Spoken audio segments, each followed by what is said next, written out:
世界最犀利魔術俾你睇。1至5間隨便講個數目字，隨便嘅，冇所謂。3點解啊？有冇咩原因㗎？純粹講3，冇所謂嘅，你可以講啦。各位觀眾，1，全世界最犀利魔術；2，3。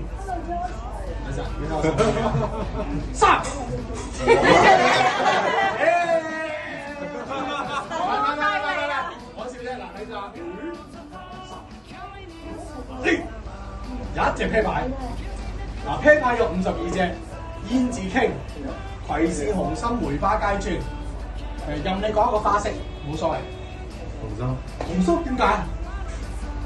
你中意係咪？可以俾你改唔改？隨便冇所謂啊，改都得，葵扇咯。喂，咁啊！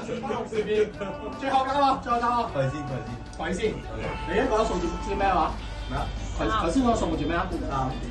啤牌有52隻，呢度一隻啤牌一打開 ，exactly 就係葵扇3嘅話，飲晒佢，好冇？